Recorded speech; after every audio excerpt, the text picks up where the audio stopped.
I have the job of introducing our moderators, and I'm like, but I know them all in my heart, I love them all. And then I'm like, oh shit, that's really shortchanging the fact of how they show up to this space.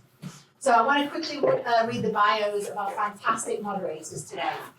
So Michael Castaneda, my best friend from 12 years ago. No, that's not in here. We know each other very well, Michael and I, and his partner Angie, who's here too. So Michael Castaneda is an ethnic studies trained historian who specializes in the study of comparative relational racialization, anti-racist and decolonial social movements. The political and intellectual questions Michael asked were nurtured during his time as a participant and later co-facilitator of the Tyree Scott Freedom School, a week-long political education program for Seattle youth. Michael draws upon his past experiences as a youth organizer to develop a research and teaching agenda that examines how racialized subjects of US empire have both questioned and crossed racial boundaries.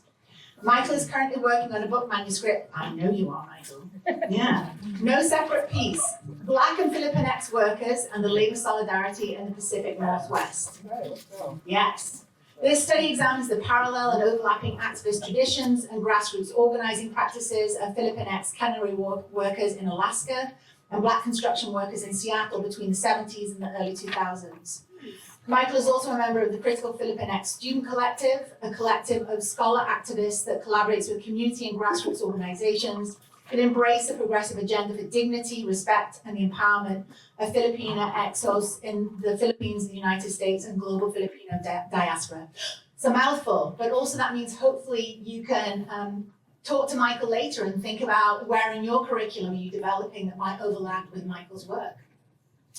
Kanisha Goyal, one of the favorite students that I've ever had the opportunity to teach. Yes, I'm saying that, that's on the record. So Kanisha graduated from UC Berkeley in 2025 with a BA in Sociology and Ethnic Studies. We're forgiving people who major in sociology, I have to tell you. We didn't used to, but we are now.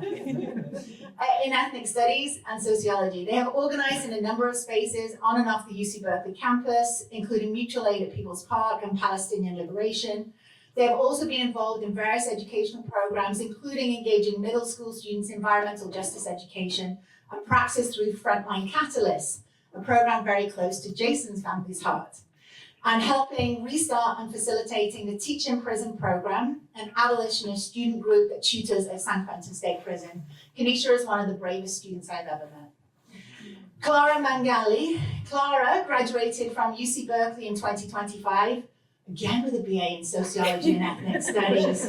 Still love them. They are organized with the League of Filipino Students in Gabriela, anti-imperialist organizations fighting for national democracy and genuine liberation in the Philippines. They're a member of the longest-running Filipino-American publication in the nation, Manganda Magazine, and serve as the regional coordinator for Capitan Alliance Northern California. Clara, you are an inspiration. So with that said, we have our three moderators for our panel. I'll pass it to Clara. Thank you.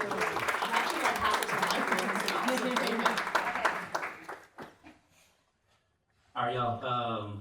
We're going to jump into the introduction of our panelists in a little bit. I was tasked with saying a little something about the panel. After Clara's introduction, I think it was so beautiful, the way that she set up kind of the political context that ethnic studies has always been in, right? But the only thing I would add to that is this work is beautiful, right? I think we're living in dangerous times, right? We all know that. Our students are part of targeted communities. We as educators are targeted, right? But at the same time, every time we step into the classroom, every time we step into the community, we're reminded that this is beautiful work, right? And I think that's part of what I see here in the States, right? I'm gonna embarrass Jason a little bit because, so my students, one thing I have my students do this semester is actually do some interviews with folks that were part of the 99 strike, right? One of my students that interviewed Jason, they pulled a quote for their final project that I want to read. That just kind of reminded us like the beauty of this work, right? So the question was around just, about kind of getting kind of inspiration about being part of movements, right?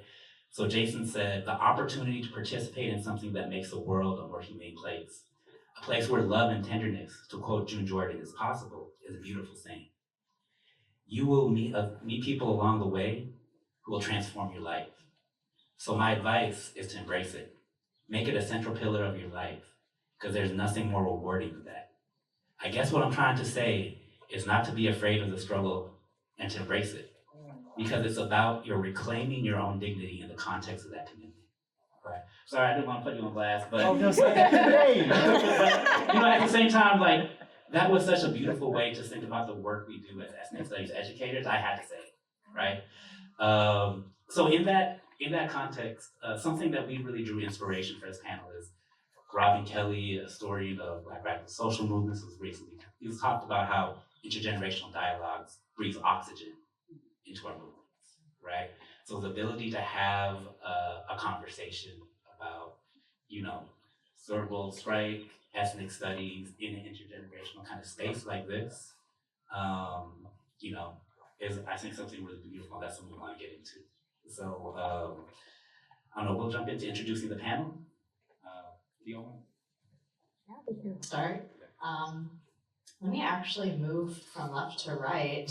I'll start with the incredible Vicky Wong. To my right here, Vicky Wong is a 1969 TWLF UC Berkeley student striker, UC Berkeley alum, and the co-founder of the Asian American Political Alliance that originated the term and concept of Asian American.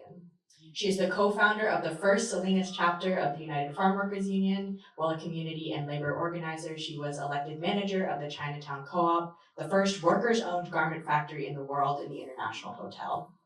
She's also the co-founder of the May 4th Singers, the first Asian American anti-imperialist cultural group, and was the lead singer of several revolutionary rock bands like Repeat Offenders, and toured with Rock Against Racism USA. And besides being a reporter and editor for several movement publications, her works include Chinese Working People and Pictorial History of Chinese Working People in America, Stand Up, an archive collection of the Bay Area Asian American movement from 1968 to 1974, What Have Women Done, and Pacific Basin Reports, The Global Struggle for Oil. So welcome, Vicky.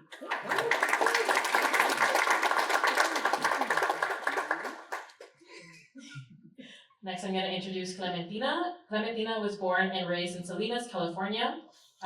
She transferred from Hartnell Community College to UC Berkeley in the fall of 1968. It was her participation in the TWLF student strike in January 1969 that Clementina found her voice and passion. She became a public school teacher and principal for 30 years in the Bay Area public schools.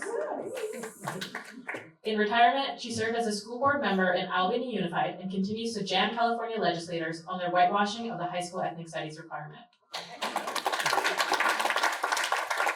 And Harvey Dong teaches ethnic studies courses as a lecturer in ethnic studies and Asian American and Asian diaspora studies at UC Berkeley.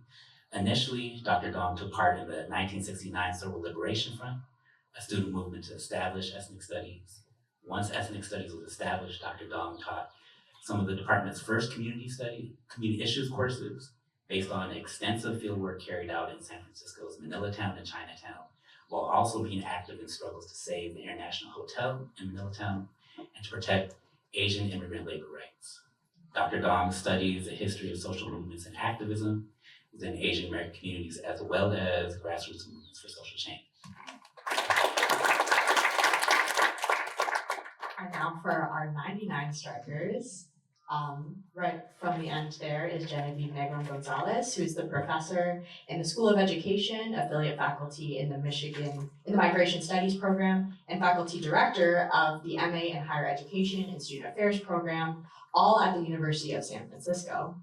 Genevieve got her BA in Ethnic Studies and her MA and PhD in Education at UC Berkeley, and was a student leader during the 1999 TWLF hunger strike.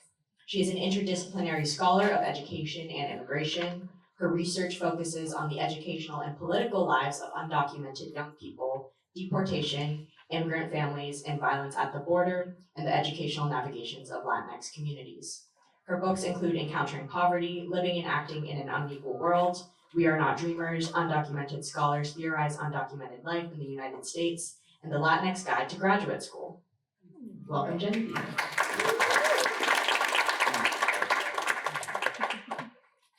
but not least, we have Jason at the end. Jason Ferreira is a professor in the Department of Race and Resistance Studies at San Francisco State University. He received his PhD in ethnic studies from Berkeley and is a proud veteran of the TWLF 1999 hunger strike. Dr. Ferreira's teaching and scholarship focus on the history of radicalism within and across communities of color. His recent scholarship includes With the Soul of a Human Rainbow, Los Siete, Black Panthers, and Third Worldism in San Francisco, and he is completing a social history of the Third World Strike. In the community, Dr. Ferreira co-founded the Institute for Multiracial Justice. He also established the Center for Political Education as a space dedicated to building strong movements on the left through education, analysis, theory, and activism. He currently serves on the board of directors for the Freedom Archives and the Kendra Alexander Foundation. Welcome to everybody, and now I'm going to pass it on to Michael to get started with the questions. So this is a question for everyone on the panel. As strikers across multiple generations of the Civil Liberation Front and lifelong organizers, you all provide critical perspective for understanding what ethnic studies means to our communities. As part of the TWLF and its adjacent intersecting movements, what does ethnic studies mean to you?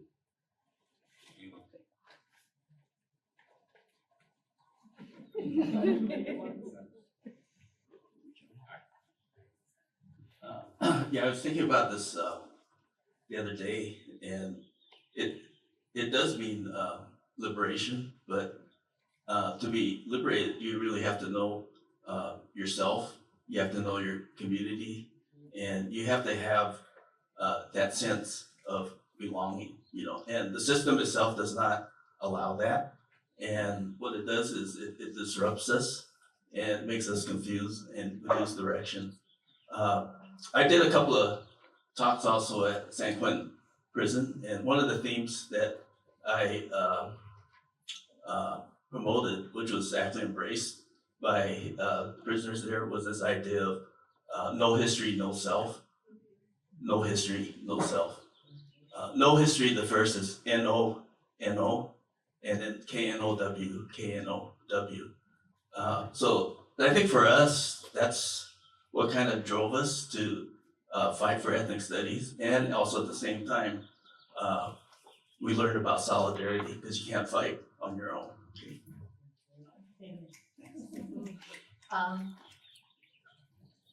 As was mentioned earlier, I actually found out who I was through ethnic studies, through the strike in 1969. Harvey talked about finding self, and absolutely, I found myself, I found my voice, and I found my passion. And that has continued throughout the rest of my life. You know, being with young folks in the school districts meant everything to me in terms of what I could do, how I communicate with kids. And so it was a really profound transformation of myself, participating in the Third World Strike. And also what Harvey said about solidarity is so key. And that is something that has throughout I have looked for, be it in Albany School District. I try to find solidarity with folks that have the same vision, that have the same sense of commitment and willing to stand up. And as someone else here said earlier, Victoria, that this is the time, if we don't stand up now, when do we do that, right? And so every generation has that opportunity to stand up and be counted. And so I think we were lucky, I was lucky, I was in a place of privilege here at Berkeley, and I actually took the opportunity to stand up and be counted along with so many other folks that I'm lucky to know. So with that, I'll pass it on to Vicki. First, I want to thank everybody here for organizing this, because it's so needed, especially now. And I want to congratulate and thank you all, because I believe that you are on the front lines of our real battles ahead. I've come to see ethnic studies more than just, well, we didn't fight for ethnic studies. I think you all know we followed it over college. They gave us a watered down version called ethnic studies for a reason, but we'll get into that in another, I think, discussion. But what I've come to realize is that we all grow up under shadows. And I feel our story is how we learn to diminish those shadows that limit us, terrify us, suppress us, while enhancing those shadows that we cast, illuminating what we do to better this world, the good that we do, and the difference that we make on earth. And I believe sincerely that that's what the Third World Liberation Front and our strike was really about, and what we're all here to do. As Jason and other people have all said, to make this world better while we're here. And I can get into all of that later, because I don't want to take up all the time here. I'm really so happy too that we're doing Intergenerational. I wish because again, history is not dead. They make us think that history is some past tense, some subject in the past. And all these things, all these disciplines are dead things, or only experts can know. And again, we're here to challenge all that. We're here. Third World College was about a new course of study, but beyond that, a new way of looking at things, the truthful way of looking at things. It's not interpretive, subjective history we're talking about here, folks. It's the truth. It's based on true facts. And we're here to arm our students and mentors and teachers. We're here to arm our youth, our students, with collective wisdom gathered throughout the gazillions of years of all life on Earth and this whole universe. Not even beyond humanity. We are here to uncover and arm ourselves with this collective wisdom rooted in struggle, physical and social struggle of all living things in this whole universe and beyond. And the beauty of it, when you uncover it and when you see the faces of people who find themselves, I know you must have all experienced that. And we're going to, if you continue in this struggle, believe me, with all the stuff that we're facing, it's going to be even more incredible. So with that, I'll put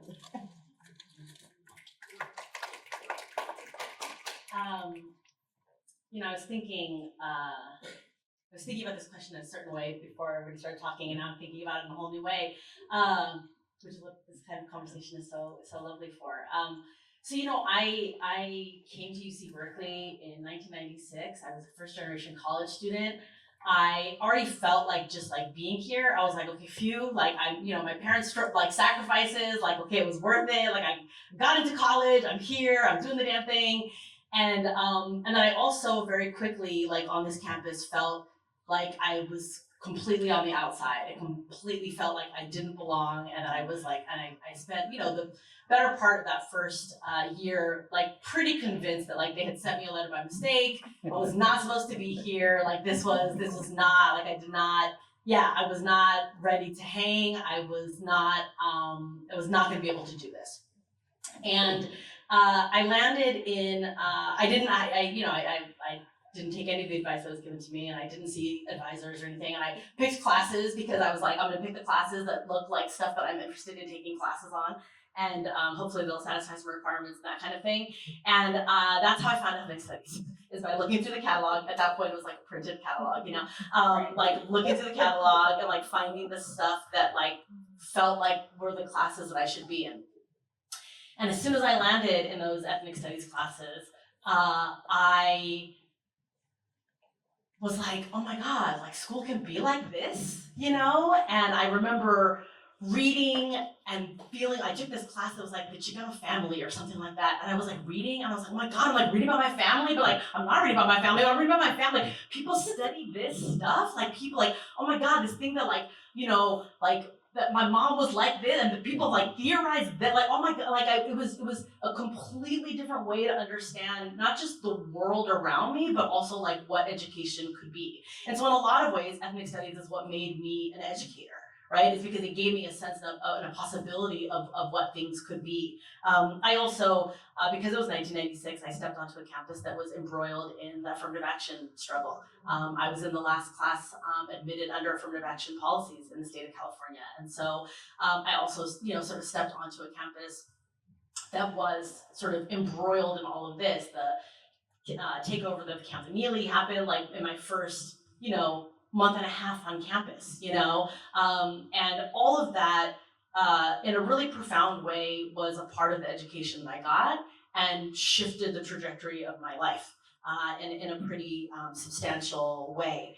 And now, as I teach mostly in the School of Education, I do teach, as of last year, I teach one class to brand new first year students in Chicano Latino Studies, which has been like such a delight to be back home in ethnic studies. A few years ago, one of my graduate students in the School of Education said something to me like at the end of the semester that was like something along the lines of like, I didn't know, she had studied like, I don't know, mechanical engineering or something like that as an undergrad. And she was like, I didn't know that school could feel like this.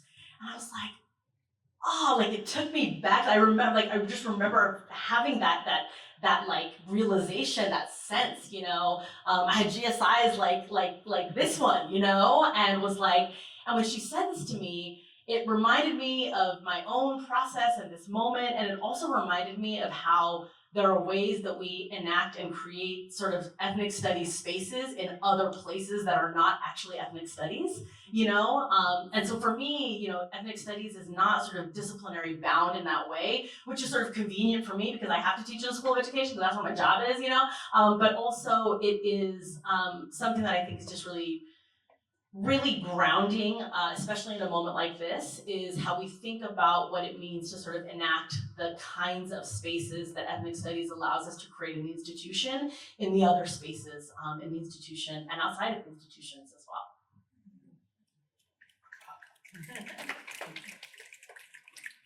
So I think the first question was, what is ethnic studies? How do we understand ethnic studies? So I think this is fantastic because, hearing everybody speak and Vicky hearing you speak, when you're in an intergenerational, multi-generational space like this, you begin to realize that even though we may not know each other, we're fundamentally related. Like we think the same, like there are certain values we have, even though we're separated by different generations, maybe even different geographies at times, that there are people, and this is part of the point I was making in that interview with my students, is that that's something to search out, to find, to appreciate, to invest in. And you here are part of that as well, should you choose. So for me, ethnic studies, I have to say, is not, and this is maybe an interesting thing to say to a group of educators, is not principally something in schools. We tend to think of ethnic studies as fundamentally like a school phenomenon, as part of graduation requirements now, or part of higher education, struggles in diversifying higher education. But my understanding of ethnic studies is much broader than that, and it's tied to communities, it's tied to movement moments like freedom schools in the South, right? Or liberation schools of the Black Panther Party, or the ways in which enslaved communities, escaped into the night to teach each other out of the eyes of the slave master. And so it's not principally about an institution of higher education, even though ethnic studies makes its mark profoundly felt oftentimes in higher education. But I think we do a disservice to this thing that we're all committed to in ethnic studies if we think of it first and foremost about something that takes place within the four rooms of a classroom, as something that's principally about, takes place within an institution, because it's not. If we think of the institution as the goal, I think we missed the point. Now that's not to say we don't carve out spaces in institutions. I mean, like even the space we're in right now, this comes out of the 99 hunger strike, right? And some people can debate, was it successful in 99 or was it not successful in 99? But one thing is guaranteed is that out of that struggle, was a space now upon which the next generation can organize, can bring together educators to think about these questions of ethnic studies. So, you know, that's where, I have to say, that's where I found ethnic studies. It wasn't here at Berkeley, it wasn't in the classroom, it was within the movement. We, as students, when I was an undergrad at the University of Illinois, we were organizing around Puerto Rican independence, we were organizing the freedom of Leonard Peltier, we were organizing around other political prisoners, against the racist mascot at that institution, and it's within those movement spaces that we took it upon ourselves to educate ourselves, right? To develop an educational practice, an education for liberation, and then we made the demand that we wanted to carve out this space within the institution. Right? I don't know if I'm making sense. Hopefully there's some wisdom in there somewhere. And it's not only about, I got two more things to say. It's not only about combating the erasure, right? Which these institutions, shifting gears just for a second, combating the erasure of our histories, of our knowledges, of our philosophies, of our literatures, of our collective ancestral wisdoms is a piece, to be sure. But it's also about dreaming forward and trying to find and build and construct and make mistakes in the process of that construction a better world. And then finally, somebody asked me this question, what is ethnic studies to you? And I said, well, you know, I go back to General Baker. Folks know who General Baker? How many people here know who General Baker is? Not General from the US military. General Baker from Detroit. He was an auto worker, was part of the League of Revolutionary Black Workers, and he has he was not in ethnic studies per se, traditionally defined. He was part of the Black Power movement, and he has a quote that I think really encapsulates the essence, the spirit of third world studies, which is what it was originally called, what became ethnic studies, and that is, our task is to create fighters out of thinkers and thinkers out of fighters. Right? Our task is not just to get people to think critically. We're definitely not about telling people what to think. We are definitely encouraging in our youth, in our students, the capacities to think radically, critically, but that's insufficient. We also need fighters. There is a struggle that has to take place. And we have to do both. We got lots of people out there who are great thinkers, and they sit up in their ivory tower, and they don't fight. And we got a lot of people out there in the streets, activism, right? And I'm not saying they're not thinking, but what we have to do is create that dialectic. We need thinkers and fighters, right? To build those capacities of our youth. And in our classrooms, in our high school classrooms, in our college classrooms, wherever that practice is taking place, those dual objectives, in my view, are what defines ethnic studies. Come on, y'all, we can't have a mic drop on just the first question. But yeah, no, I love this through line that you'll have about thinking about like what education could be, that dreaming forward that you're talking about, Jason, and in these sort of like subsequent tidbits. We're also wanting to put you guys in conversation, you know, with the audience and like with this like incredible like intergenerational experience that we have, and yeah, just you know something also that you, Jason, and Michael, like you know have been in conversation with HSESI before, and reminding us that ethnic studies existed as a social movement practice before it ever entered the university.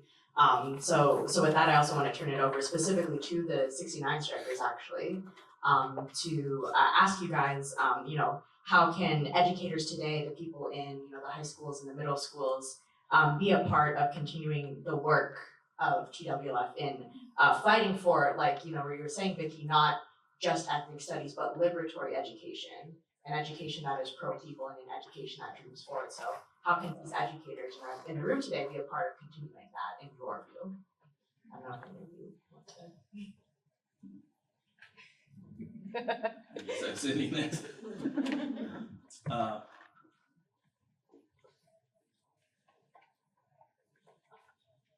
Well, I've been teaching ethnic studies for about 25 years.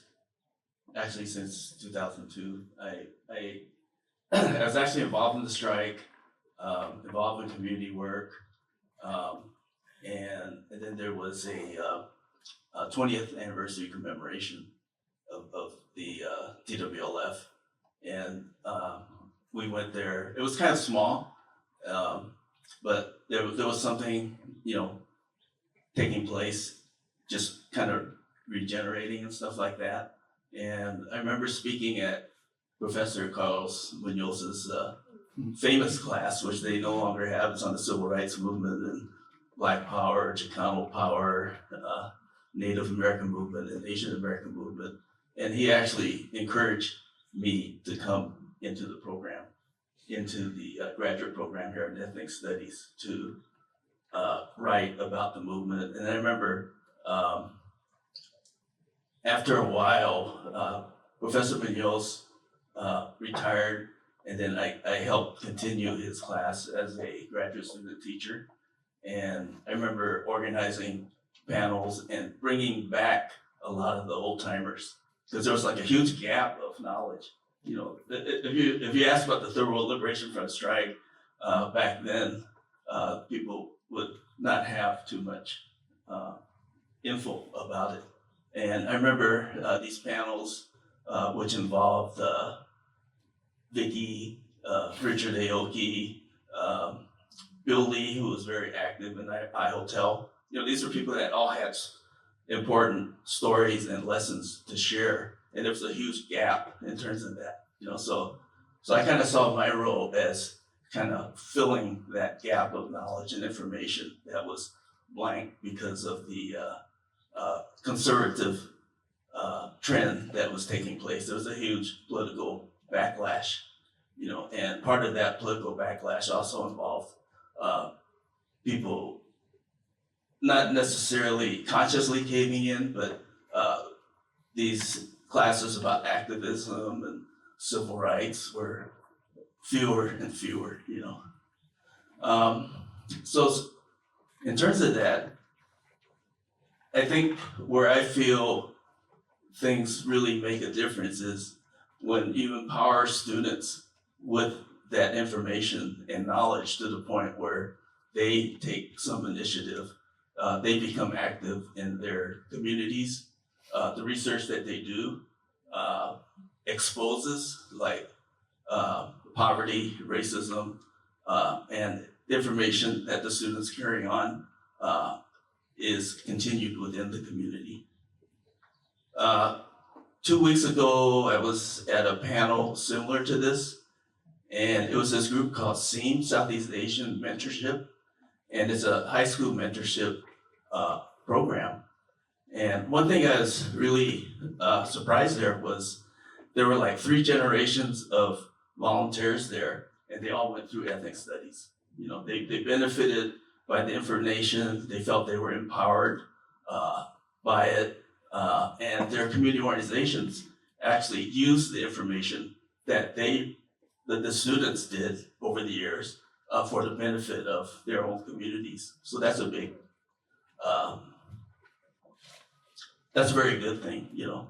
And for myself, I've been a lecturer for 25 years or so, and the pay is not good, you know, we're part of that. Yeah, I really have to laugh too.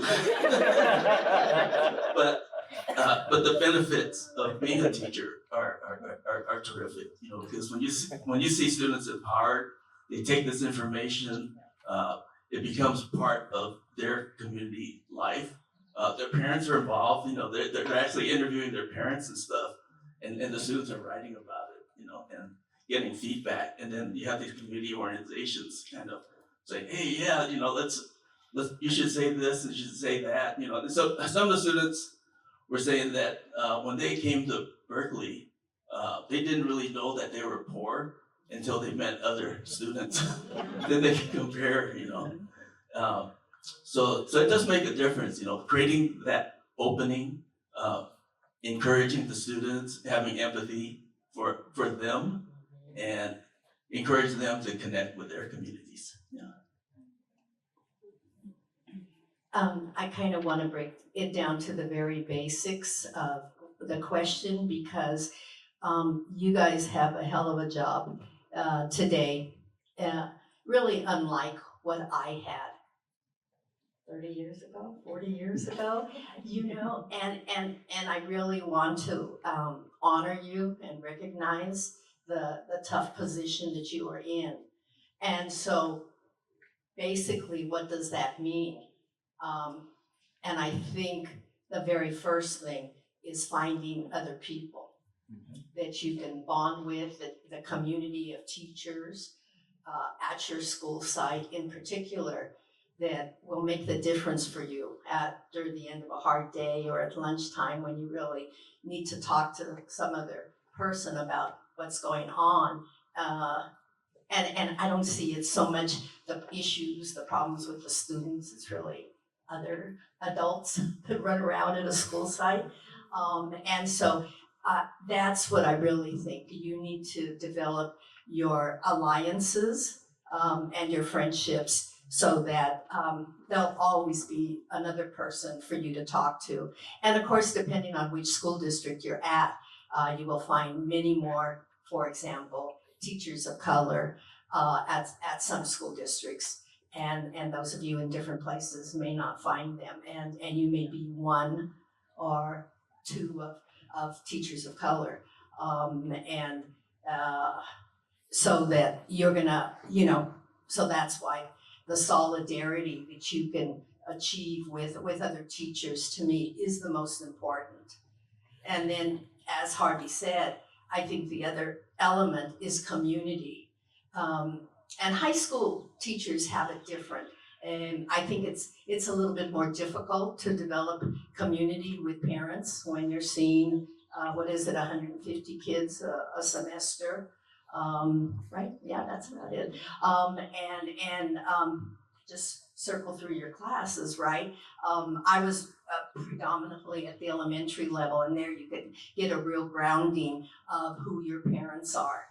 But to the extent that you can communicate or however you might do that in ethnic studies, for example, it would be really cool to have parents, back you up in whatever respects, whatever you're doing. And that's really an additional job, of course, in addition to your teaching. But I think it's an important part of it, which is keeping communication open with the parents. And the students, of course, are the basics, and they're the ones that, somehow you can reach out through them to the parents. But those are the kinds of things that are really critical, I think, for you being successful, going forward. And like I said, you guys, I'm really in a position of awe for all of you today that have that commitment and that energy and the passion to do what needs to be done today with your students. And at the same time, it's exciting. When you see those young faces in September or August, whenever, that's really an exciting time, and it's starting all over again. So I wish you all luck. And maybe we'll talk about different elements of the curriculum later. Yeah, I just have 2 words for this question, loaded question. Yin yang. Not a mystical, idea that those Chinese came up with thousands of years of stages. No. What do you think? How can there be teaching without learning? How could there be a me without the we? How could there be theory without practice? If you start, again, the collective wisdom of all humanity, if you look through all indigenous cultures, third world cultures, civilizations from the past, they all have a concept of balancing of life, work, earth balance. What does that mean? What does that mean? The meaning, every word, words, slogans, power to the people, all of this could just be the words, the slogans, people, I don't want to hear it, that's just a bunch of, no, there's meaning. You put the meaning behind power to the people. When you think about it, why have these kind of slogans, power to the people, endured all these years? I saw, I hope you all, some of you were out on Saturday. I saw a whole bunch of great signs. Actually, I wrote down some of them because I thought, hey, this will apply. Because I'm thinking, hey, you could spend a whole day in the classroom, it'd be awful fun. I don't know how the parents are like it. Asking the kids to come up with their own signs, right? Because I saw some doozies. I won't go over some of them, but I thought you might appreciate some of these. Someone had one, education, not devastation. The power of the people is stronger than the people in power. No one is illegal on stolen land. Resisting kings since 1776, but we've been occupied since 1492.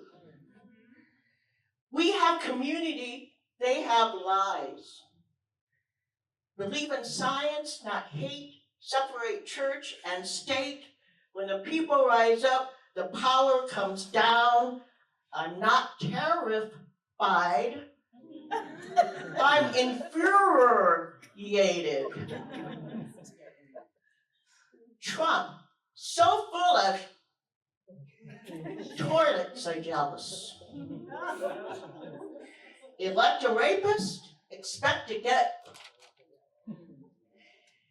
Make Orwell fiction again. Reality show president, now we're all on Survivor. You can't talk about what's illegal when you voted for a felon and a rapist. Fight ignorance, not immigration. And when injustice becomes law, resistance becomes our duty. Those are just some, there were some other ones I can't even say here. But I thought this is what ethics studies should be doing.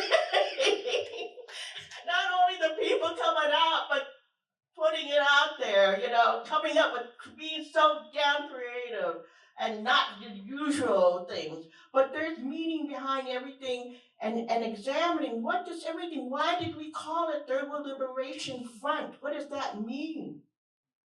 What each of that, the whole thing, the liberation, but the front, that's talking about what we're talking about, uniting with other people. The Asian American Political Alliance, we thought very carefully about what we were going to call ourselves. We didn't just come up with that. We could have, and again, it's so important to understand and study why, when these things happened. And I don't believe it's an accident that the Asian American Political Movement was founded in Berkeley and not in New York, or the Black Panther Party was founded in Oakland and not Chicago or other places. There's a reason why the Bay Area, why we're having this here, but why the Bay Area has been such a fertile area of the vanguard in many ways for many of the movements, from the disability rights to environment to the Asian American movement, the Third World Liberation Front. All of that happened here. There was, before the TWLF strikes at San Francisco State and Berkeley, there was never been, and actually, sadly, I have to say, I think, that there has never been since then, such a profound, deep, third world coalition, founded on democratic principles. When you think about all of that, that's, again, we'll get into that and everything, but my thing about yin yang, all of this, that's the way also I found from all my experience of how do you keep, like the questions that people brought up, working with Indians, because it's a contradiction. Everything is a contradiction. What we were trying to do during the whole strike in a racist institution is a contradiction.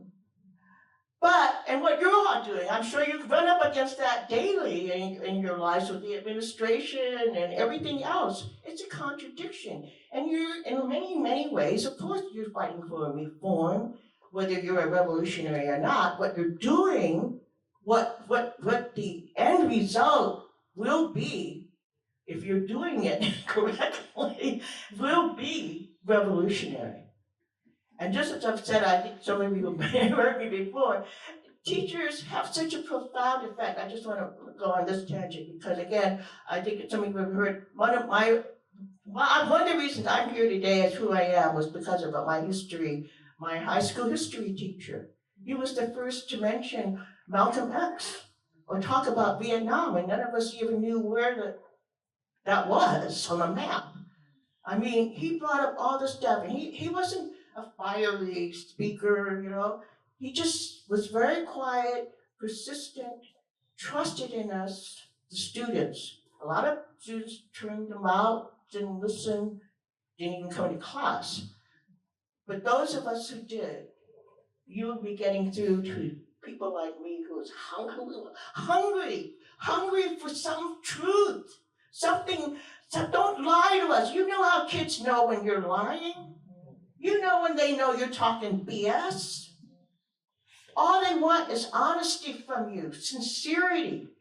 They can know when you really care about them and when you care about what you're doing and with your life and with the whole world and the planet. They see that. They do see that. And I and my friends were so hungry to hear about what was really happening from this very quiet but dignified man who's just stood there. He had been, during the 50s, we found out, he had actually been swept up during the McCarthy blacklisting era, and he was trained to be a history teacher, but they made him become a PE teacher. Not to disparage physical education, but that's not what he was trained for. And so for 10 years, he endured that. And I was lucky enough to get him when they finally let him go back to teaching history. But it was history for the dummies, because I was on the college track program with my grades. And I heard about this history, and I didn't like the history teacher they got us with, because he was a white racist Southerner who I just hated the class. And I heard about Mr. Morgan, so I and my friends asked if we could take his class instead. And they said, no, it's going to be bad for your college track. I said, I don't care, I want to be in his class. And you have students like me, I'm sure, because I'm not that special. But we wanted to hear the truth from him. It was the one time, he was the only teacher I didn't want to skip class for, that I felt bad when we did cut class sometimes. It's like, okay. But it was, you know, so again, you really do make a difference, you know. And again, it's just, that is what has grounded me, and to realize when you're fighting something that seems like a contradiction, the yin-yang of things comes back. Theory without practice. We without the weak. All of these things, you know, that'll help you to keep refining things. That's how people learn too, because they go back and forth. Like I said, nothing is a straight line. History isn't dead. It's a living thing. It is a living thing because other people want to recognize that as such. And we are the ones who are continuing it. And that's what, if you hone all of that, and we're just like here. I mean, I was like a young whippersnapper. But this is, what you're doing with the kids that you'll be teaching and that you have been teaching. And they'll come back to you in 10, 20 years, even if the ones who might have slept during one of your classes. Although that's another thing I do want to put into law, is that I do believe it should be a crime to make history boring. Because how could you make history boring? With that, I will.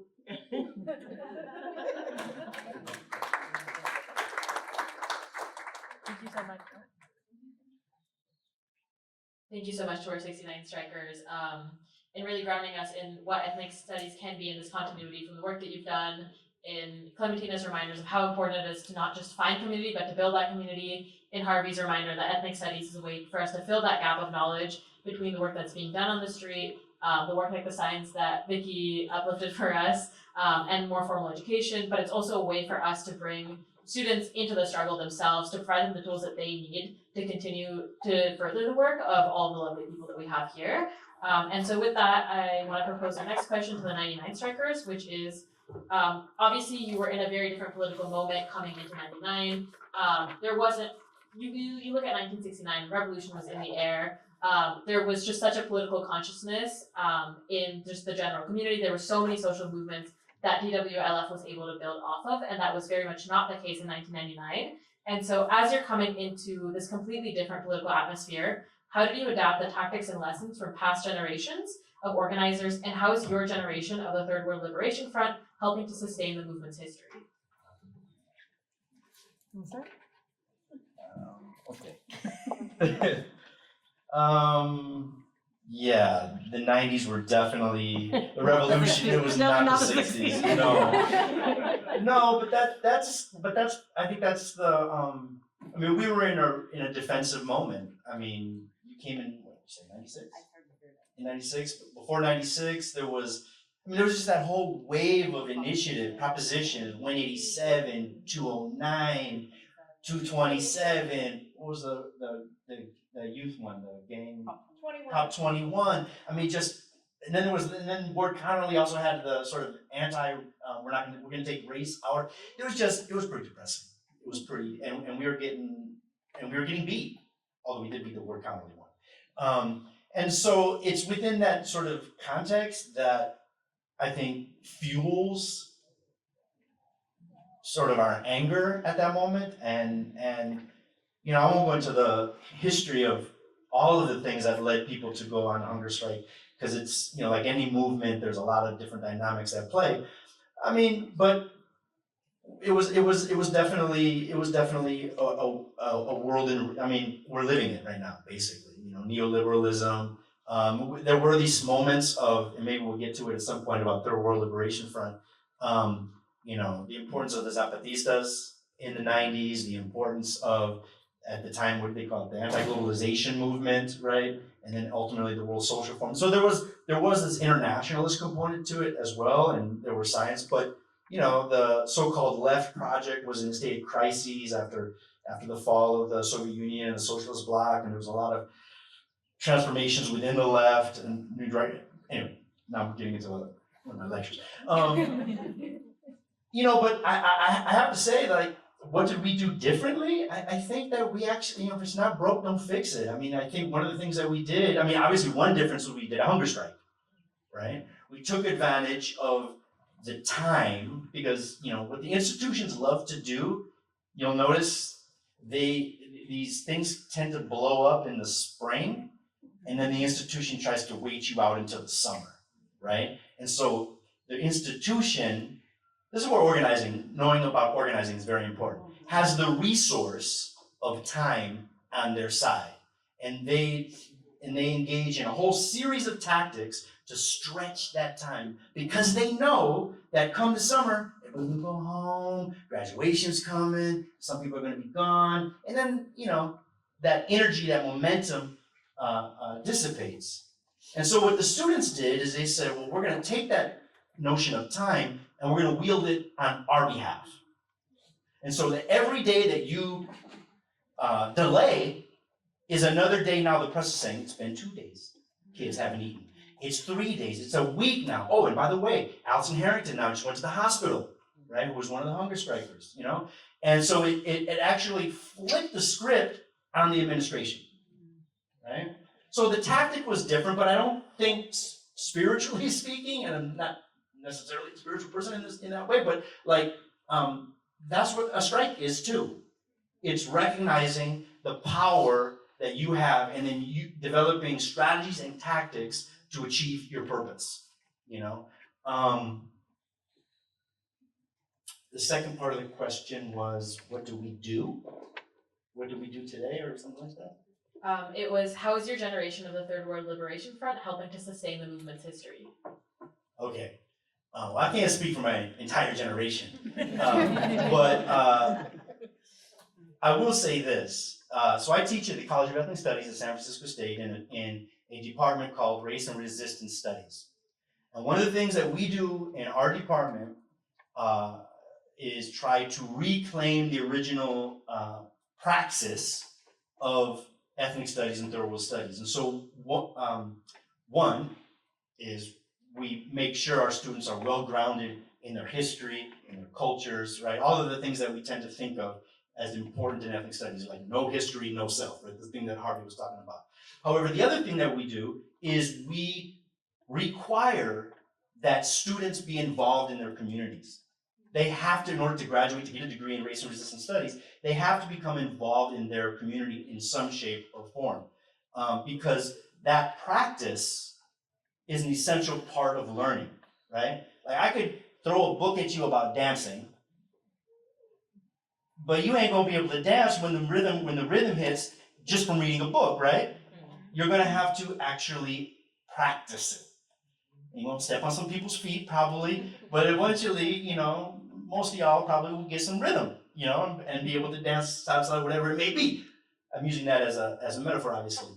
But it's the same concept. You cannot engage in an education for liberation. You can't engage in decolonization if you're not actively involved in the process of struggle in your communities.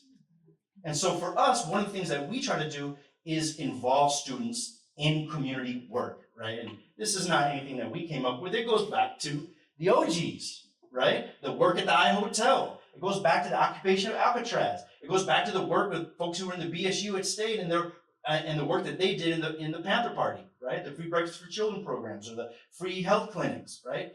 That's where the rubber hits the road. And so the last thing I want to say is it's not directly related to this question, but kind of I want to piggyback on what's been said.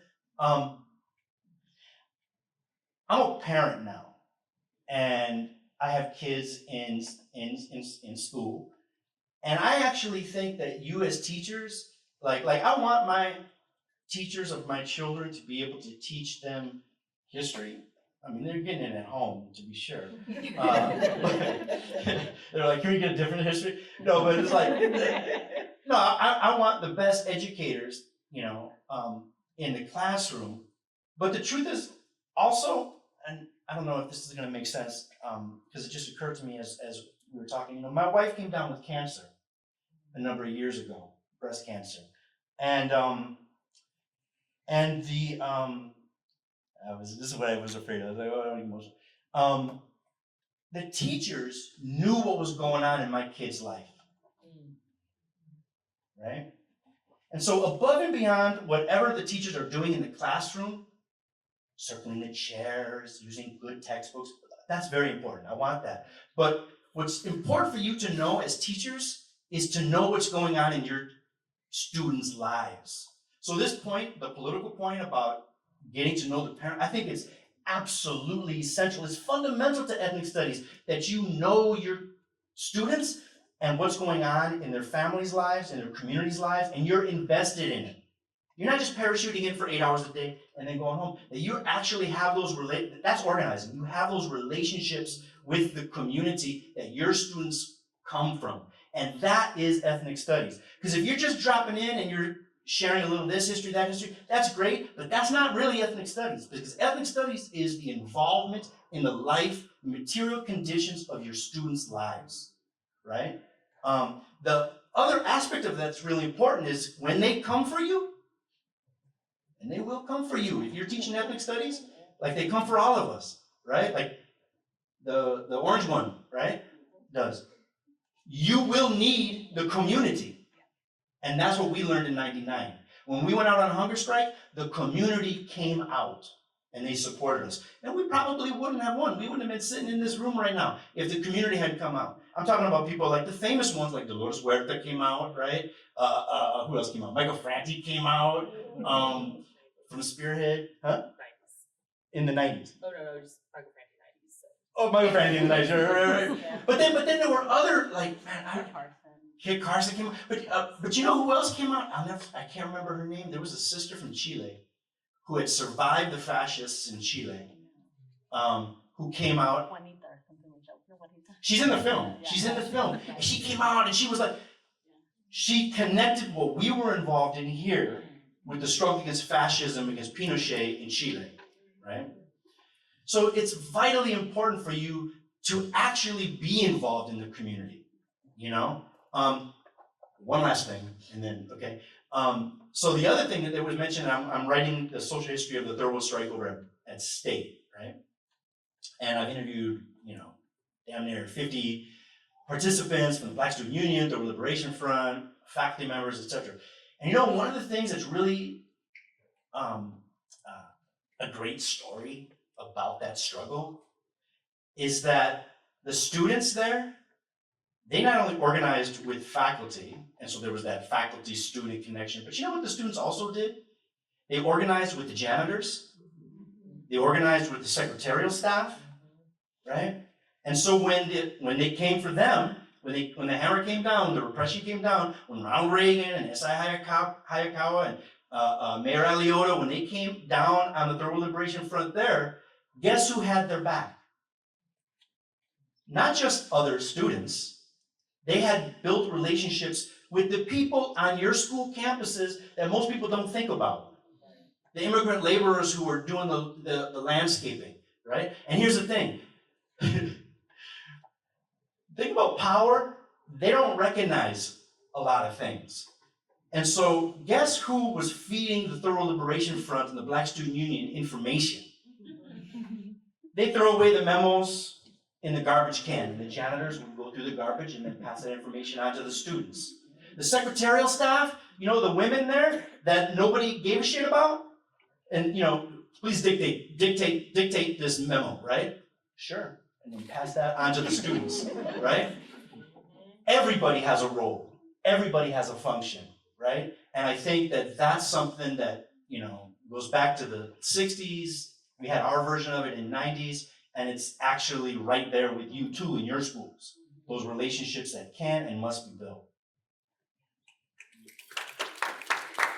I should have gone first, because these are the things I was going to say. No, I'm just joking. No, but actually, but you did actually touch on a number of things I was going to say, which is actually really interesting, because it's not like we've debriefed this in the last 20 years or something like that. And so to think about sort of where the points of connection are is actually really interesting in terms of sort of like what that meant for like a shared history and a shared sort of sense of lessons. And I remember when we had the idea to do a hunger strike, and we were sitting in what was then called Casa Joaquin, and which was like the old school like Chicano student co-op. It's now called something different. It's owned by the Green Light Institute, I think it's called, right? I think it exists, but not exists. Okay, anyways, different story. But yeah, up there on Piedmont Avenue, and we were in like the sala area, and we were talking about what we should do. And I start talking here because like the actual idea for the hunger strike came because we were actually students of struggle, right? We were studying this stuff on our own time through our student activism as it related to like fighting Proposition 209 in our classrooms. It was sort of this we were studying this, learning this, being taught this. And so then when we were considering sort of what our options were, how to think about this, what it meant to sort of fight back, we, in a very explicit way, were like, what have they done before, right? It was not an abstract sense. It was in a very direct, concrete sense. And I remember that conversation and sitting around the sala and batting around different ideas. And truthfully, one of the reasons that we thought about a hunger strike was everything that Jason said, but it was also that we weren't really sure about our numbers, and we weren't really sure how many people, like if we were to put out a call for an occupation, or this was the late 90s, shit was rough. We were fighting a lot of stuff, and we were winning very, very little. And we weren't sure, and we thought, there was probably maybe 12 of us, 15 of us around that room, and we said, this is something that we could do, and it has sort of the elasticity to build bigger if we can. But also, if it just stays like the 12 of us here and then the 5 other people that we can bring in, we could still actually do something, right? It was actually a tactic that was partially developed out of a sense of like hope and possibility, but also like not being really sure what we would be able to pull off, right? And the other part of it, in terms of sort of time and the idea of a hunger strike, was we also knew that it had to be sort of public and confrontational in a way that they wouldn't be able to ignore. And so it was like, we could be, on hunger strike, like in the Rochdale apartments, but like they don't give a shit about that. You know what I'm saying? Like that doesn't matter. But if the president has to, or the chancellor has to walk by us, walk through us on the way to his office, then he's gonna actually have to like acknowledge us, right? People will ask him about this. This will be a nuisance to him. And that's really where a lot of sort of the origin of this came from. And you know, as we in terms of the question of sort of what were the things that we sort of drew directly from, and the lessons that we drew from there was three things that came to mind in answer to this question, and a couple of them are directly mirroring what Jason shared. The first is, I think, the importance of multiracial alliance building. We were very, very clear about that from the very beginning. That was something that we very explicitly, very directly took from the strikers before us. This idea, and this was not sort of an abstract idea of like, you know, it's good to be a multiracial alliance because like that's better and more people or something, but it was like this idea that was like, there are concrete forces that are teaching us to blame each other as opposed to teaching us to look up and blame the people in power. And so our work has to actually be a conscious undoing of that and a conscious explicit rejection of that, right? We have to say very explicitly and act very explicitly to say, we will, not only will we not allow you to pit us against each other, we know that you benefit when we don't see our struggles as intertwined with one another. And we are crafting this resistance not only with that recognition, but also as a way to say any solution has to be a solution that involves all of us, right? So I think that was one thing. The second thing I think is sort of this bridge between the campus and the community. This idea that, you know, the people who benefit from this idea that like campus is separate from community are the people who are in this space and up top here. Right? And so from the very beginning, we knew, and I remember, you know, as we were like in that first meeting and thinking about, okay, well, so like, what are the committees that we need to set up? And I remember the conversation about there needs to be a community outreach committee. We had folks who had just recently graduated, who were working in, you know, nonprofit organizations, who were doing community work, who were just one sort of step away, right, from the campus activist work, the campus student organizing work. And we said, we need to bring those folks in so we can figure out what are the ways that we blur this line between the campus and the community. And that was, I think, really, really critical to the success that we had. And also really bolstered us and, you know, made us feel like, okay, yeah, like we, you know, there are people who are on our side like this that are not just like the people who are sitting next to, right? It turned out that it wasn't just the 12 of us in that room and the 3 other people we could pull in, right? And then the third thing that I would say is that I think a really important lesson that I am like particularly trying to hold on these days is this idea that when they come at you with force, that's when you know that you're winning, right? And so it's easy when they come at you with force to be like, oh shit, maybe we're not that strong after all. Oh boy, maybe we, you know, they're the ones who have the institutional power, they're the ones who have the police, they're the ones who, right? It's very easy when you are being come at with force, right? When they come at the night with paddy wagons and police and handcuffs, it's very easy to feel like you are not the ones that are powerful and not the ones that are in charge. And it's something I think we very much learned from our predecessors. And like I said, that I'm really trying to hold on to these days, is this idea that actually that's a sign that you're winning, right? And I remember that conversation, you know, we knew that they were probably gonna come in and start to arrest people soonish. We weren't exactly sure when. When the cops showed up that night, I can't remember what night it was, but when the cops showed up that night, the organizers grouped up. We very quickly figured out which of us are going to be arrested, which of us are going to stay on the outside, because we knew that the people who stayed on the outside were going to need to like write press conferences, be talking to the press, make sure that there was, you know, if there was whatever, 100 people who were staying overnight in the encampment, that the next morning there would be even more of us, even though those 100 people were sitting in Santa Rita jail. And it felt scary to do that because we were doubting our strength, right? And this idea that like it was actually a sign that we were winning is what allowed us to regroup in that way and come back the following morning, 300 people strong, 400 people strong. And it's something that I think is particularly important for this moment for all of the obvious reasons. And is sort of, to me, the answer to the very last part of the question about sort of what it means to do this today and to keep this alive today. One of the things I've been thinking a lot about is, so I work at a Jesuit university. The Jesuits are like the, kind of like the progressive Catholics. They've historically been really good on questions of like migration. They were very up in like the sanctuary movement in the 80s. And so, during the first Trump presidency, like many campuses, we were pushing our administration to declare sanctuary on campus. And the administration was very reticent to do so, right?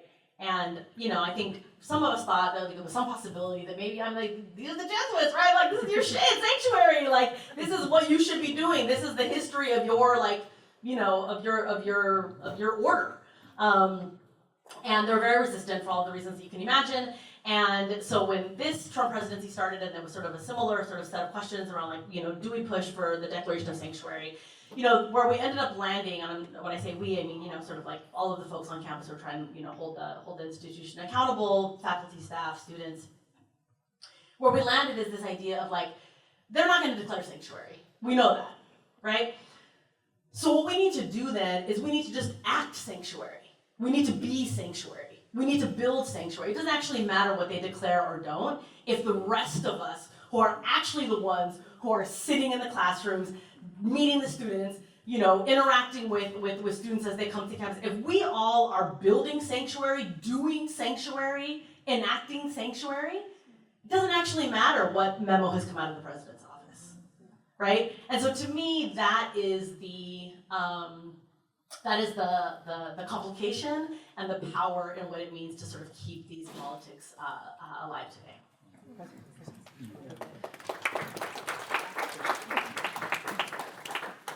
I just wanted to say something real quick that connects something Genevieve just said to something Vicky said. And to your point about winning, when, I forget how you phrase it, but when they reacted in the way that they did, in particular that evening when they came in and there was the big mass bust. And there's a pretty good documentary that you can watch online. I forget what's it called, On Strike or something like that. And I think it was you who said it. That in the interview, in the documentary, you said, "Oh, the chancellor messed up. The chancellor totally messed up when he came in the way he did, and he busted all of us." And I was one of the people that got arrested. But one of the things I want to say that connects back to what Vicky said is those people you talked about who did not get arrested, they were brilliant. They were so creative because we're sitting there in Santa Rita, and apparently, by dawn, they had taken photos, they had done flyers, really creative, witty flyers, and I remember one of them was, Fabiana's one who made that. Fabiana Rodriguez. Fabiana, and Jesus Barraza was there too, and there's another brother named Sean, who sadly passed, but I remember one was called, in the middle of the night, the chancellor sent in his negotiating team. Yeah, and it was a picture of us getting all jacked up, and that was it. It was over. That was a wrap. The chancellor had lost the narrative struggle. The students had prevailed, and at that point, it was just a matter of like, how many of the demands were we going to get met, and how quickly. It was pretty amazing. So, to the creative piece, very important. And folks are also really lucky because, we'll have the Milagro Rebelde doing part later in the workshop as well. So you'll have that opportunity to interact with that incredibly important piece of movement work. But yeah. So I'm going to do the unpopular thing, which is hitting the buzzer on the wisdom for now. But that's actually because we have until 2:45, and we really wanted to be intentional about creating time for you all to actually ask questions of the panelists. So I know that we've been encouraging you throughout to brainstorm, to add them to the parking lot, and we have some of these on lock if you're feeling a little bit shy and don't want to share that, but really want to invite you all because, this experience is for, you know, to have this intergenerational dialogue, not just for the sake of doing it, but, you know, to be able to dream towards that future that everyone has been talking about. So, yeah, we wanted to open it up to everyone else for questions, and depending on who wants to take it, you all can jump on in. I can maybe mic run as well. Does anyone have any good questions? We can, do you want us to mic run? So I'm wondering, what would have been some of the most meaningful and effective ways to counter pushback, like when parents call ethnic studies indoctrination and we're teaching our kids to, you know, be totally anti-racist? Because I feel like I'm designing my curriculum, and my student population more or less reflects the demographic of San Mateo. There's a lot of white kids, and their, you know, their parents are in the tech industry. But, you know, because I want to like teach this course with the most fidelity, while also, you know, telling my white students that they're not bad people. And so, yeah, so how do we walk that line between like teaching this course with fidelity, but also like honoring like everyone's worldview?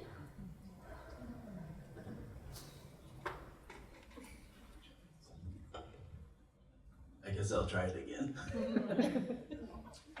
Well, Berkeley in 1969 was majority white, and we would not have gotten as far as we did if it were not for the support of white students who actually were a big part of the civil rights movement in the Deep South, especially in the beginning.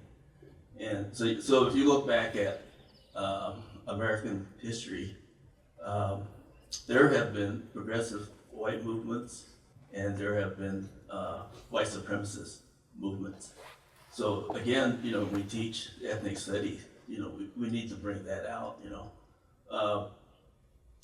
John Brown, he gave up, 4 of his sons, and that started the Civil War, you know. So it's important to go back in history, and that's part of ethnic studies too, right?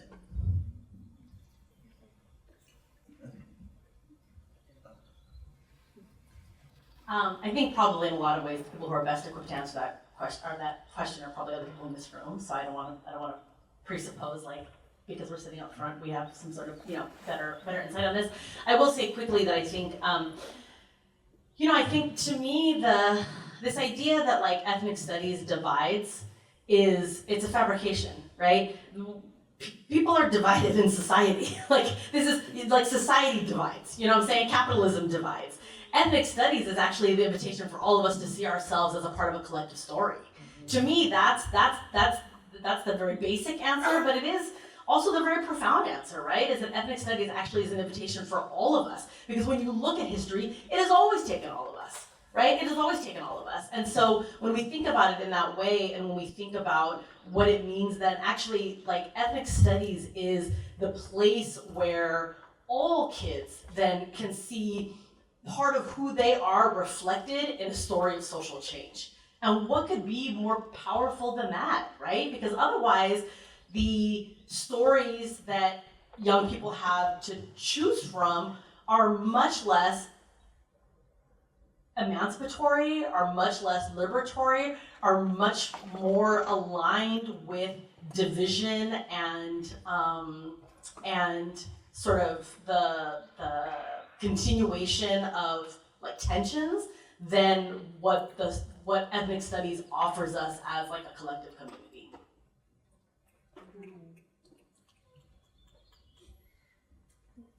Just real quick, I think that you've mentioned it as well, that you want to be inclusive, right? And that's important. And I think that when you really understand white students and their parents, I think it's really a sense of fear, of not really a feeling they're going to be attacked. You know, and in a way, I kind of go, well, you have to deal with that, but that's not very practical in the day-to-day of how parents are going to react to their kids feeling that they're being bombarded and being made to feel guilty, that kind of thing. So I think it's to be sure that within your classrooms, it is a community and all students feel part of that community. And with the tech community, they're into kind of technical stuff, right? And truth can be technical in the sense that you can't deny it. And I think that, and people will. I mean, we know that happens, and lies are told, and they're told as truth. But I think that's your job as the teacher, right? To present it in a way and have students make connections of how we are similar and how we are different, and celebrating those differences. And once again, those kids didn't commit any problems that we're talking about, but they can, if not already by their actions with other students. And high schools are pretty bad in terms of the kind of hurtful comments, etc., that happen day in and day out. But once again, I think the bottom line is certain communities in particular feel threatened because they feel it's against us. And until, as teachers, you make everybody feel this is a part of you, then it's going to be difficult to be successful. Yeah, I'm sorry, I can't think of a simple solution to that. That's a big one out there. All I know is that you always, no matter what, like when I really got into the blues or the jazz or anything, I always wanted to go to the source. I wanted to, if people with Robert Johnson was still alive, I would have gone to go talk to him. I wanted to go to the Delta area. I'm talking about, you have to start from the truth. And again, sincerity does matter. Because believe me, when I was in junior high school and I was a young activist since I was like 12. But anyway, I came from Salinas. I don't know how many of you are familiar with that. It has a bigger population than Berkeley, but it's more rural. And it's so completely, I mean, it's changed now than when I grew up there. And Clementina is from there too. But when we grew up there, it was white dominated. Not just white dominated, it was KKK white dominated. Because the John Birch Society ruled everything. They were the political arm of the KKK. And their office was right next to the public library. And John Steinbeck was banned. We could not read him when we grew up.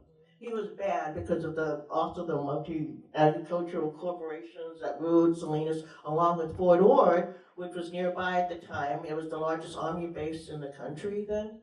So we grew up under the real, what Eisenhower termed, the military-industrial complex. And that was Salinas for us. Anyway, I was out there, and being young, and you could say foolish, my friends and I were very fearless in our anti-war, supporting Black Power movement and everything out there in this white enclave. Just to show you how dominant it was when we tried to register people for the peace candidates that was running back then in 1964. We found 12 registered Democrats in all of Salinas. A town that has over 100,000, 30,000 people.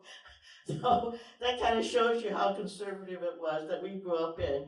And my point here, to adjust your thing, is that we just didn't care. We just told what was happening, what we thought was really happening. We weren't trying to make up things or anything. We just told them that this war in Vietnam is wrong, that people shouldn't have to go get young kids shouldn't have to get drafted to go sent to this war. And actually, they came to respect us, and we would debate them, were young John Birch Society members, all white. And they actually developed a begrudging respect for us, and actually vice versa, because they were willing to debate with us. We actually held public debates throughout Salinas about this with these John Birchers. And I think also what people were talking about in the past, both strikes, all the strikes actually that I know of, that we developed the solidarity. I have three things. I'm just going to toss this out now because that's one of the questions about how do you, I think this is part of that. I have the 3 S's I've come up with. I come up with these, I know it's stupid in some ways, but the form is so I can remember. The 3 S's on how to, in terms of how to wage struggle and know that you're trying to keep on the right path. I think somebody raised that earlier too. 1, self-determination was our guiding principle. But self-determination is collective. It's not my self-determination, it's our collective decision of reclaiming and being in control. The other thing is solidarity, starting from international solidarity, because we really believed our strike was, we started from the highest, that we were part of the international solidarity. We used to ask in op-ed meetings, what would the Vietnamese want us to do? What would end the war the most? That's how we were thinking back then. We weren't thinking about, oh, what can we do to get better textbooks or tea? No, that was the highest goal. How is the strike going to help end the war, the misery, the killings, the napalm, the destruction of Asian people and their countries? That was where we were coming from with the strike. You know, even beyond what was going to, hey, how am I going to help get my degree in ethnic studies? No, we weren't thinking about that at all. And the other S for the whole, the solidarity, the self-determination, and the thing about how serve the people. How is everything that we're doing going to serve the people, the community, better things for our people, not just my people, all the people. Those things were guiding everything that we did.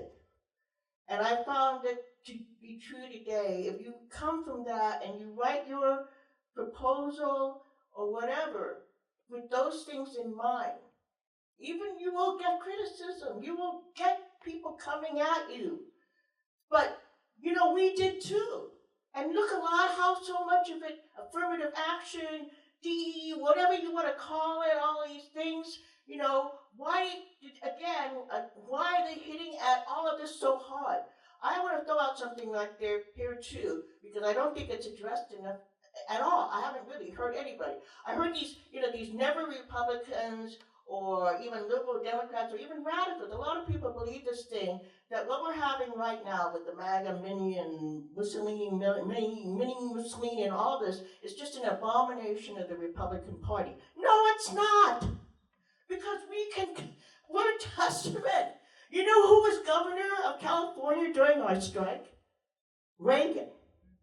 What did Reagan do? He was considered a joke, an outlier of the Republican Party in 1968. Even though he won the governorship, but he was considered a B-rated movie actor, good for fundraising. But within the Republican Party, they thought he was a joke. Does it remind you of anybody in 2016 and 2017 of a TV reality host? That the Republican Party nobody really took him seriously. But Reagan openly said he was going to run for president in 1968. And then by 1969, what did he seize as his way to the aptly named White House? The Third Road Strike at Berkeley. You can look it up in the papers, don't take my word for it.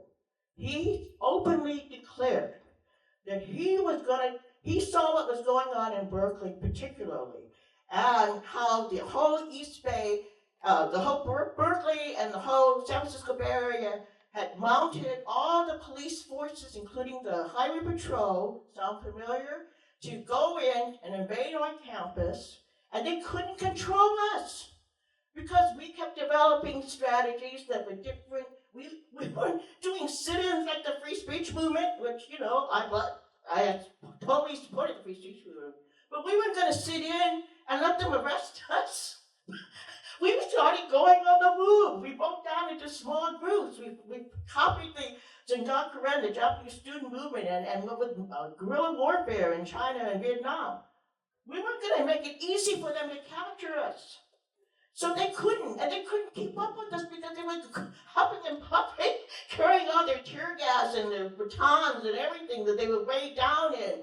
So Reagan saw this because it was becoming international news back then, actually. The whole thing was right, again, because it was unprecedented. And so he said, I'm going to come down, and he named different people in our strike, from Manuel Delgado to, all the people in the Central Committee, Lenita Means, Richard Aoki. I'm going to come down to them, and I am going to be the law and order candidate. And this is when the Republican Party came up with the whole law and order platform and targeting immigrants and people of color. So I just want to tell you, this is not new at all. What's happening is a logical, extreme extension of Reaganism and his mean trickle-down economy. And really, this people should really realize, again, we are in living history, and our response, it has to be in that same vein. Thank you so much, Vicki. I think Jason was the only one who didn't get to answer this question, so I know we're already over time, but Jason, if you want to give us like really quick remarks. I just wanted to go back to your question, and I want to say two things. One is, because I need to put it in there, there's a lot of struggle right now around the ethnic studies model curriculum and what type of ethnic studies, and the flashpoint is Palestine. And there are those who say we should be talking about, I'm talking about within ethnic studies, right? People who call themselves that we should be talking about Palestine, or we should not be talking about Palestine, or traditional groups, whatever. It's very important to talk about Palestine, just like it was important to talk about Vietnam, right? But that raises issues because, and this is the point I want to get to with you, not with you, but with the issue you brought up, with you, is you know what's going to happen? There's opposition, and there's no getting around that. You're not going to convince everybody, right? There are people that are stone cold Zionists, soft Zionists, whatever you want to call, and you're not going to change their perspective, right? You can debate them, but when it comes right down to it, there's not going to be, you're not going to convince, you're not going to persuade them, and you just have to. That's the nature of struggle. There is an opposition. This is not some liberal we're all going to get together, hold hands, and sing Kumbaya, right? There's power involved, there's struggle involved, and there's going to be an opposition. Now, that doesn't mean these people that you're talking about, the parents of in the community around your school, are all the enemies, and we need to defeat them. No, because I think like what I heard you say, and correct me if I'm wrong, you said it's a school that is composed of neurodivergent students. Presumably, those parents love their children. And if we talk about education and power and the way in which our educational system treats neurodivergent children, there's an opening there to have a conversation about otherizing that may provide the possibility to move some people, not everybody. And that's, like I said, when it comes, there's going to be struggle. We can have conversations. We can say, ethnic studies is not about division. It's about recognizing power as it operates in society and our need to confront that and transform that. And by nature, those people who have power are going to have to relinquish it, right? And so it's going to be uncomfortable. But I heard an opening there, right? Going back to my earlier point about organizing means building relationships and creating possibilities, right? That's all I wanted to say to them today.